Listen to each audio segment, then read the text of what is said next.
awali acara ini dengan mengucapkan Purwaka Mantra. Om Awigenang Astu Nama Sidang.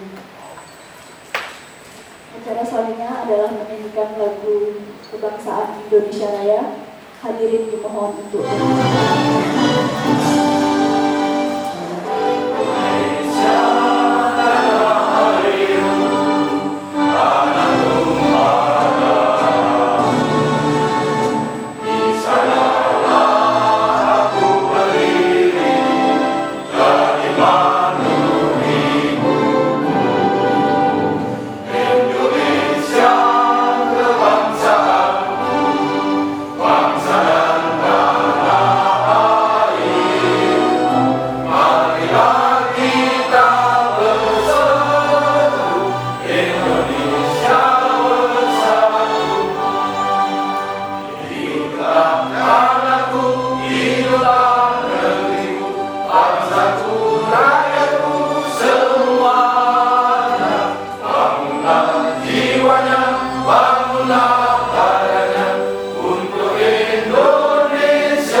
kepada Ibu Desa Ayu Tari Dewi MPDH disilahkan.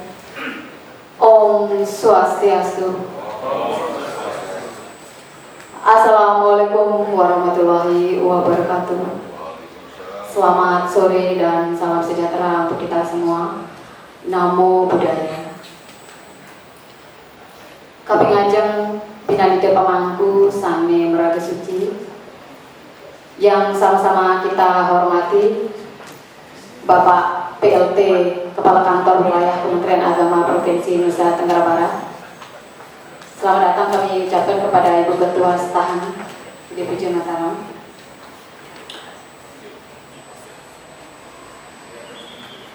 Yang kami hormati para kabid dan babimas di lingkungan Kantor Wilayah Kementerian Agama Provinsi Nusa Tenggara Barat. Yang kami hormati Ketua PHDI Provinsi Nusa Tenggara Barat, ada pejabat yang mewakili. Ketua WHDI Provinsi Nusa Tenggara Barat.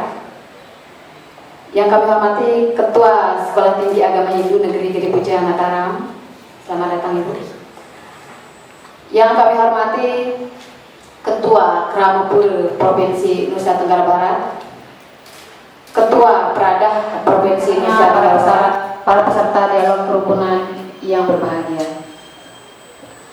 Pertama-tama marilah kita panjatkan puji dan puja syukur kehadapan Ide Sang Yang Widi Wase, Tuhan Yang Maha Esa, karena berkat anugerahnya kita semua diberikan kesehatan, kesempatan untuk dapat bersama-sama berkumpul di tempat ini dalam melaksanakan acara kegiatan dialog kerukunan intern umat beragama Hindu pada hari ini. Sebelumnya saya mengucapkan selamat Adul Hajeng Raya Nyepi Galungan dan Kuningan. Semoga sinar suci Tuhan Yang Maha Esa, anugerah dan sinar kebajikan selalu menyertai kita semua. Bapak PLT yang kami hormati, izinkan pada kesempatan ini kami melaporkan kegiatan ini sebagai berikut. Kemajuan ataupun kemunduran yang terjadi pada suatu bangsa dan negara tidak terlepas dari peran serta para tokoh agama, tokoh masyarakat dan pemuda. Banyak perilaku yang kurang baik saat ini kita saksikan di media elektronik ataupun di media cetak. Banyak sekali tawuran, penggunaan obat-obat terlarang terjadi, serta mabuk-mabukan, berdasarkan pola perilaku yang kerap terjadi dalam kehidupan masyarakat saat ini dan banyaknya konflik sosial yang mewarnai kehidupan umat beragama, sehingga perlu kita duduk bersama untuk mencari jalan keluar atau solusi yang terbaik. Harapan besarnya melalui kegiatan sederhana ini akan menumbuh kembangkan rasa ketentraman dan ketertiban, termasuk sebagai wahana dalam memfasilitasi terwujudnya kerukunan umat beragama. Mengkoordinasi kegiatan instansi vertikal, menumbuh kembangkan keharmonisan, saling pengertian, saling menghormati, dan saling percaya antar umat beragama. Bapak PLT, perlu kami laporkan juga bahwa dasar hukum dari kegiatan ini yaitu satu, Keputusan Menteri Agama Nomor 70 Tahun 1978 tentang Pedoman Penyiaran Agama. Dasar hukum kedua yaitu Keputusan Bersama Menteri Agama dan Menteri Dalam Negeri Nomor 1 Tahun 1979 tentang tata cara pelaksanaan penyiaran agama dan bantuan luar negeri kepada lembaga agama di Indonesia. Dasar ketiga yaitu Peraturan Bersama Menteri Agama dan Menteri Dalam Negeri Nomor 9 dan 8 Tahun 2006. Semangat jiwa toleransi antar umat beragama. Keempat, memberikan pemahaman tentang penyelesaian permasalahan intern umat Hindu dari segi hukum dan ajaran Hindu. Tujuan kelima yaitu meningkatkan peran tokoh agama Hindu dalam upaya menciptakan kerukunan di masyarakat umat beragama Hindu. Tujuan keenam yaitu yang terakhir menjalin hubungan kerjasama dalam upaya meningkatkan kerukunan umat beragama dengan intern umat Hindu, baik dalam antar umat beragama dan umat Hindu. Kerukunan umat beragama Hindu ini dilaksanakan selama 3 hari, yaitu dari tanggal 18 sampai dengan 20 April 2017 yang bertempat di Hotel Lombok Plaza Mataram. Bapak PLT yang saya hormati, adapun narasumber yang akan mengisi dalam kegiatan dialog kerukunan antara umat beragama ini, yaitu yang pertama kami ambil dari unsur pejabat internal dari kantor wilayah Kementerian Agama Provinsi Nusa Tenggara Barat. Narasumber yang kedua yaitu kami mohonkan dari Badan Kesbang Polda Provinsi NTB. Narasumber juga kami dari Parsade Provinsi, dan juga kami ambil narasumber dari unsur kepolisian daerah Provinsi NTB. Umat beragama Hindu ini berjumlah 40 orang, yaitu terdiri dari tokoh agama, tokoh masyarakat, tokoh wanita, pemuda Hindu, dan ketua Parsada Hindu Dharma Indonesia se-Provinsi Nusa Tenggara Barat, yaitu dari 10 kabupaten kota se-Indonesia. Adapun biaya, tentu biaya dari pelaksanaan kegiatan ini berasal dari dibebankan pada DIPA dan KKL Program Bimbingan Masyarakat Hindu Kantor Wilayah Kementerian Agama Provinsi Nusa Tenggara Barat tahun anggaran 2020. Pada waktu nanti Bapak PLT untuk dapat memberikan arahan sekaligus membuka acara dialog kerukunan intern umat beragama Hindu ini secara resmi. Sekian laporan dari kami. Terima kasih atas perhatiannya dan mohon maaf atas segala kekurangan. Saya ucapkan selamat datang kepada Ibu Ketua Staf di Pujian Mataram. Acara selanjutnya yaitu sambutan dan pengarahan dari Bapak PLT Kakambul Kemenang Provinsi NTB sekaligus membuka acara ini secara resmi kepada yang terhormat Bapak Haji Jayalani MPD. Namo Buddhaya, selamat sore, salam sejahtera untuk kita semua. Yang saya hormati Bapak Kepala Bidang Dinas Hindu, yang saya hormati, mohon maaf, Ibu Ketua Staf Gede Mataram, yang saya hormati Bapak Kodimas Agama Buddha, Bapak-bapak para undangan, peserta,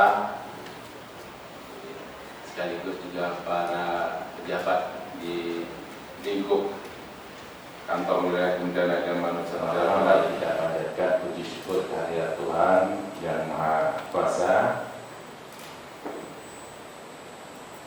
sehingga pada sore hari ini Bapak Ibu sekalian, saya sendiri selaku PLT Kepala Kantor Wilayah Kementerian Agama Provinsi Nusa Tenggara Barat bisa bertemu di tempat ini.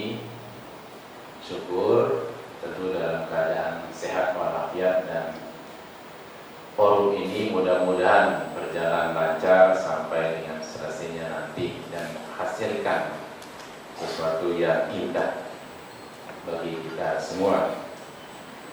Saya kira dialog kerukunan ini adalah salah satu momentum juga bagi seluruh umat beragama di Indonesia, ya, tidak hanya di intern umat beragama itu, seperti yang sudah dicanangkan juga oleh pemerintah bahwa program Tri Kerukunan Umat Beragama itu sudah menjadi salah satu bentuk bagaimana merekatkan kembali antara mungkin ada sekat-sekat di antara kelompok-kelompok baik intern umat beragama, antar umat beragama maupun umat beragama dengan pemerintah.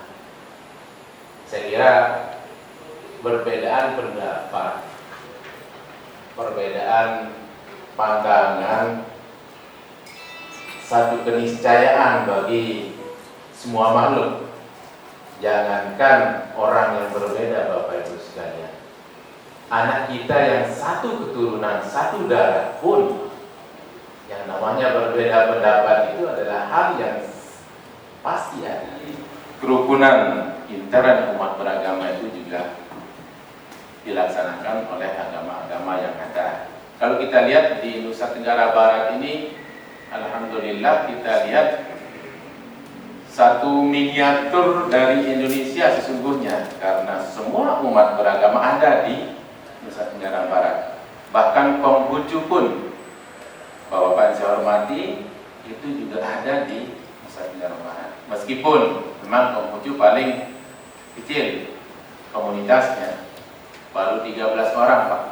Bu, iya, baru 13 orang, tapi tetap diakomodir sebagai juga amanat kami di pemerintahan untuk melindungi semua masyarakat Indonesia, khususnya Nusa Tenggara Barat, sekalipun itulah komunitas terkecil. Jadi kata-kata rukun sesungguhnya adalah satu idaman bagi setiap orang, setiap insan untuk melanjutkan kehidupan sosialnya. Saya kira kita sebagai makhluk sosial tentu tidak bisa hidup sendiri. Kita pasti akan tergantung dengan orang lain. Jadi kadang-kadang memang karena terjadinya perbedaan itu, ya di permukaan kadang-kadang nampaknya memang tidak ada. Nah, ibaratnya katanya Pak Sekjen itu seperti gunung berapi. Di permukaannya bisa indah, bisa subur sekali tanaman-tanaman, tapi ketika dia meletup, mengeluarkan apinya, dia bisa membakar apa saja yang dilewati. Satu hal yang penting buat kita berbangsa dan bernegara. Kalau secara Indonesia, secara nasional, saya kira memang sudah kita ketahui semua, heterogenitas atau pluralitas, kemajemukan bangsa kita ini sudah teruji berpuluh-puluh tahun, bahkan beratus tahun, dengan keberadaan saudara kita dari agama Hindu, saudara kita dari Kristen, saudara kita dari Buddha, saudara kita dari juga agama-agama lain, agama Islam yang selalu mayoritas di Nusa Tenggara Barat. Nah, hanya saja keberagaman ini memang kalau tidak terus dipupuk dengan dialog, dengan komunikasi seperti tadi, bisa menjadi satu gesekan-gesekan yang tidak boleh kita remehkan. Kadang-kadang satu kejadian yang besar itu dimulai dengan satu kejadian kecil. Konflik-konflik individual, personal itu kadang-kadang bisa memicu konflik komunal. Jadi yang seorang misalnya hanya sekedar jalan-jalan saling senggol, bisa mengatasnamakan kelompoknya, bahkan geng mungkin, bahkan agama sekalipun bisa dibawa kalau dialog atau komunikasi kita terputus. Hubungan komunikasi kita di antara satu pemeluk agama atau bahkan intern agama itu sangat-sangat penting. Jangankan di Hindu, di Islam saja, Bapak Ibu sekalian, ada juga memang yang berbeda-beda. Yang kalau dulu, mohon maaf, mungkin sudah diketahui secara umum antara Muhammadiyah dengan NU kan tidak selesai-selesainya, tetapi sekarang alhamdulillah semakin berangsur kita tambah dewasa negara ini, mereka tambah harmonis. Kalau dulu sedikit-sedikit saling salahkan, padahal keyakinan itu adalah sesuatu hal yang asasi pada manusia, sangat mendasar. Kita tidak bisa memaksakan keyakinan orang dengan keyakinan kita sendiri. Nah, kalau masalah perbedaan, yaitu nanti Tuhan yang punya urusan untuk menghakimi mana yang benar dan mana yang tidak, tentu sekali lagi selama itu adalah kaitannya dengan keyakinan. Oleh sebab itu kita tidak memaksakan siapapun untuk memeluk keyakinan kita sendiri atau meyakini apa yang kita yakini. Dalam Islam juga sudah jelas itu. Lakum dinukum, manapun saya yakin mengenai kerukunan ini tidak ada yang tidak sepakat bahwa kita ingin hidup berdampingan, damai, tentu sekali lagi dengan tidak keluar dari etika sosial yang berlaku di masyarakat setempat. Bapak Ibu saya hormati, Tri Kerukunan Umat Beragama itu dari salah satu upaya pemerintah untuk terus mengadakan komunikasi baik intern maupun antar umat beragama dan umat beragama sendiri dengan pemerintah. Karena seperti tadi dikatakan Pak Lydia, saat-saat ini, akhir-akhir ini, memang kadang-kadang ujaran saja bisa mempidanakan undang-undang ITE baik di media sosial. Itu kita harus hati-hati sekali bertutur kata, karena jangan-jangan sampai itu nanti menyinggung rasa keadilan atau rasa keyakinan dari setiap orang yang memiliki keyakinan yang berbeda. Tapi kalau di antara internal keyakinan, sah-sah saja, itu namanya dakwah kalau bahasa Islamnya, berdakwah untuk umatnya sendiri. Tetapi jangan orang lain didakwahi. Nah, selaku pemerintah tentu saja kita menjadi penting dialog kerukunan ini, ya, sehingga apalagi pada saat sekarang ini mungkin mohon maaf meskipun terlambat sedikit, ucapan dari kami atas nama pimpinan kantor wilayah Kementerian Agama Provinsi Nusa Tenggara Barat, selamat Hari Raya Nyepi, Galungan dan Kuningan Pak ya. Ya sekaligus. Nah, ini bentuk dari bahwa kita bersama-sama membangun negara kita, yaitu jangan sampai keluar dari paham radikal ini. Kebanyakan itu kalau kita lihat ya, yang fenomena yang terjadi, memang ada yang menjadi targetnya adalah anak-anak muda yang belum begitu paham tentang agama. Nah, ini juga mungkin saya tidak tahu kalau di agama Hindu kadang-kadang paham-paham baru itu membuat anak muda tidak memiliki basic atau background pengetahuan agama yang cukup luas, sehingga baru dikasih satu misalnya tentang agama semua salah, yang lain salah, bahkan pemerintah disalahkan.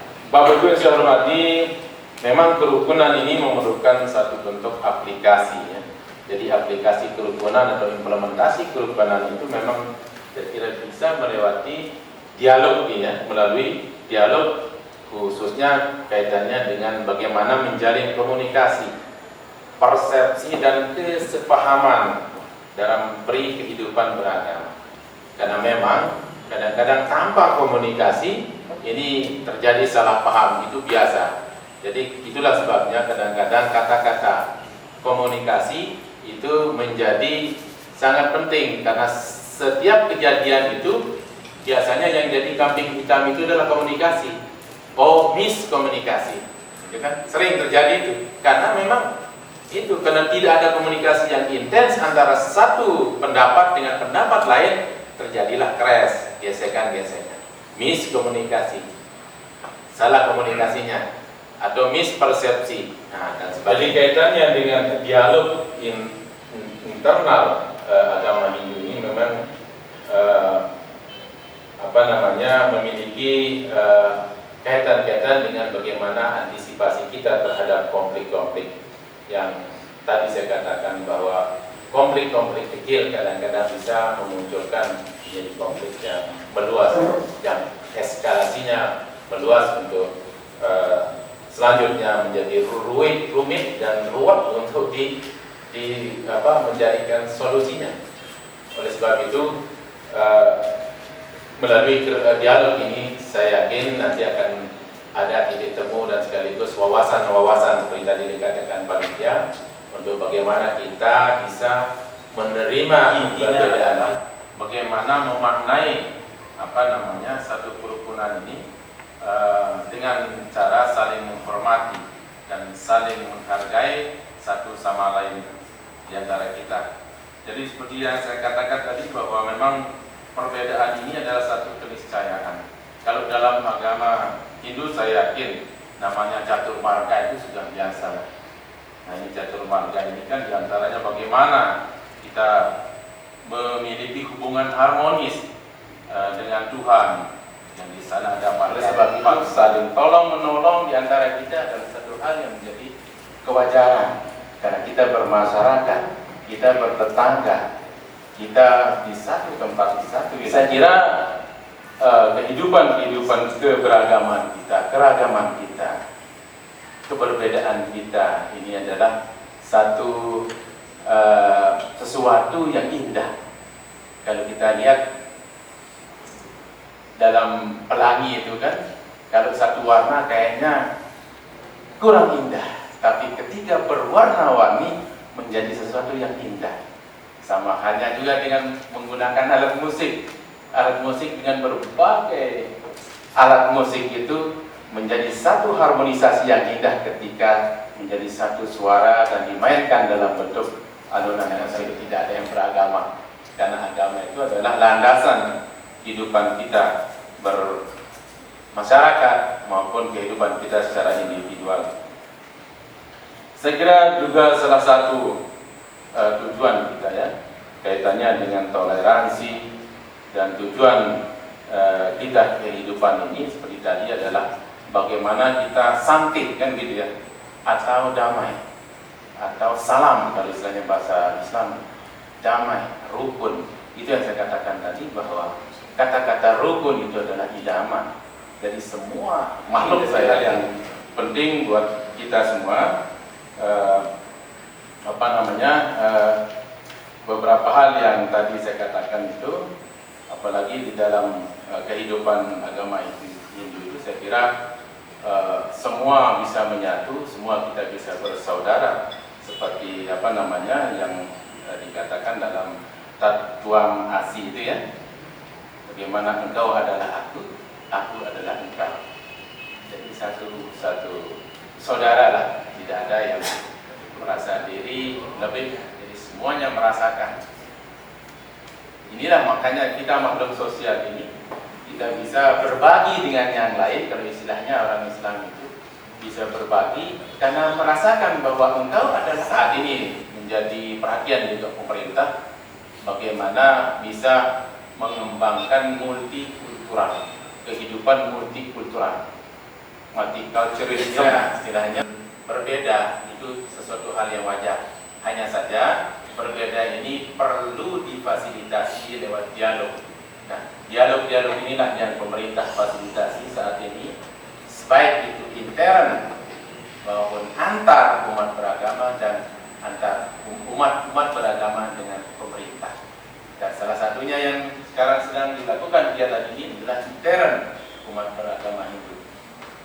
Oleh sebab itu sekali lagi pesan kami untuk Bapak Ibu sekalian, kawan-kawan kita juga, kalau di kantor kami sudah merasa bersaudara, ini Pak Dewi, Pak Kabit dan yang lain-lain, Bu Ketua. Jadi kami sudah merasa satu betul, termasuk dengan agama-agama lain, dan alhamdulillah berjalan dengan baik sekali. Cuma pada saat ini karena tidak ada kakanwinnya, ya saya terpaksa mohon maaf, karena tidak ada rotan maka akad pun jadilah. Jadi apa yang saya lakukan sebagai sementara pimpinan sementara ini mudah-mudahan ya dipuas-puasin saja lah Pak ya. Besok kita tunggu yang definitifnya.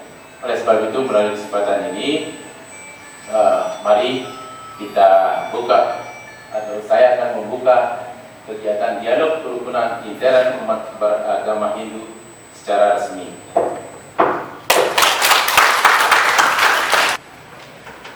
Terima kasih kepada Bapak PSB Kakabir Kemenang Provinsi NTB.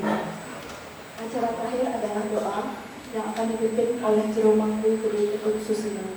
Kepada Juru Mangku disilakan. Masatama Satgamaya Tamasyoma Jutir Gamaya Marijyor Mamertam Gamaya. Ya Tuhan, bimbinglah kami dari jalan yang tidak benar menuju kebenaran. Bimbinglah kami dari kegelapan pikiran menuju cahaya pengetahuan yang suci. Bimbinglah kami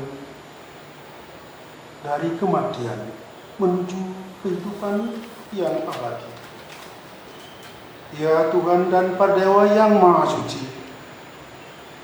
semoga sepenuhnya kami dapat mendengar dengan telinga kami kata-kata yang bertuah, dan berikanlah keberuntungan.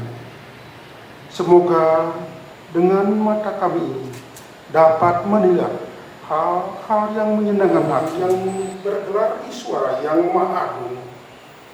Perbuatan kami tiada sempurna, bakti kami tiada sempurna pula. Karena itu kami memujamu. Semoga kami dianugerahi kesempurnaan dalam dialog kerukunan interumat beragama ini, guna mewujudkan swadharma hidup dalam keseimbangan ajaran Trihita dan memperkuat kesatuan NKRI. Santi, Santi, Santi. Pak Juru dipersilakan duduk. Hadirin yang kami hormati, dengan berakhirnya doa tadi, maka berakhir pula seluruh rangkaian acara pembukaan dialog kerukunan intern umat beragama Hindu di lingkungan kantor wilayah Dimas Hindu Kemenang Provinsi Nusa Tenggara Barat. Terima kasih atas segala perhatiannya. Mohon maaf atas segala kekurangannya. Acara kami tutup dengan Parama Santi. Om Santi, Santi, Santi, Om.